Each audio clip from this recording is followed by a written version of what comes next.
átomo de oxígeno. Para que se pueda liberar una molécula de oxígeno al exterior es necesario que se fotolicen dos moléculas de agua. Una molécula de agua fotolizada va a liberar un átomo de oxígeno y otra molécula va a liberar otro átomo de oxígeno. Ambos oxígenos se van a unir y van a formar una molécula de oxígeno que ya puede ser liberada al ambiente. Después de la fase lumínica o fotodependiente viene la fase oscura o fotoindependiente, que se lleva a cabo en el estroma. En esta fase, las moléculas de NADPH y ATP que son liberadas al estroma son utilizadas para la síntesis de la glucosa y de los carbohidratos. Entonces lo que ocurre en este caso es que en el estroma la energía en forma de estas moléculas de ATP y NADPH se usa para formar los enlaces entre los átomos de carbono que provienen de la molécula de dióxido de carbono para formar los carbohidratos a través de un proceso que se llama ciclo de Calvin. Entonces, durante el ciclo de Calvin, las 6 moléculas de dióxido de carbono que se obtienen del ambiente, utilizando la energía en forma de ATP y NADPH que se ha creado durante la fase lumínica, se sintetiza una molécula de glucosa.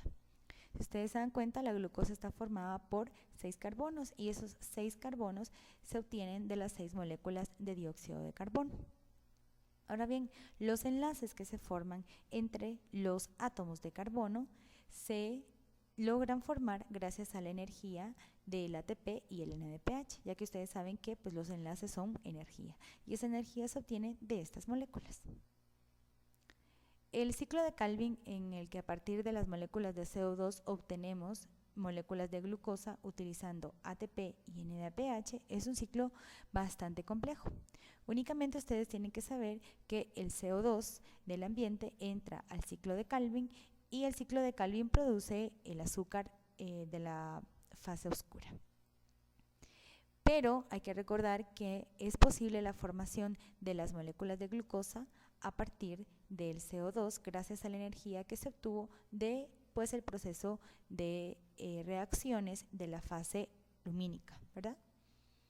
Entonces, este ATP y NADPH que intervienen en el ciclo de Calvin es el que se obtuvo durante la fase lumínica. Entonces, en resumen, la fotosíntesis inicia en los cloroplastos, específicamente en los tilacoides, donde se lleva a cabo la fase lumínica o fase fotodependiente. Cuando ingresa un rayo de luz, le da un fotón a las moléculas de clorofila que se encuentran en la membrana de los tilacoides. Esas moléculas de clorofila se llenan de energía y liberan un electrón. Esos electrones entonces pasan a través de la membrana de los tilacoides y durante su paso pasan por muchas moléculas que al final sintetizan moléculas de ATP y moléculas de NADPH. Entonces ese ATP y NADPH es el que entra hacia la fase oscura o fase fotoindependiente.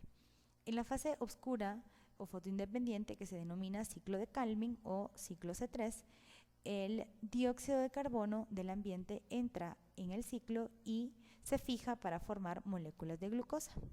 Esa fijación y formación de los enlaces se logra gracias a la energía del ATP y el NADPH. Finalmente, al finalizar el ciclo, obtenemos moléculas de glucosa y de nuevo tenemos moléculas de ADP y NADP que pueden volver a introducirse al ciclo. Ahora bien, las moléculas de glucosa les hace falta un electrón que han perdido durante el proceso de la fase lumínica. Entonces, ese electrón se vuelve a obtener o recuperar hacia las moléculas de clorofila gracias a la fotólisis de una molécula de agua.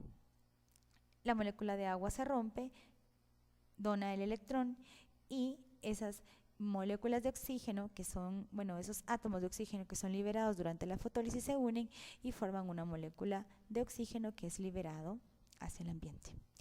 Entonces, en conclusión, pues estas son todas las fases de la fotosíntesis.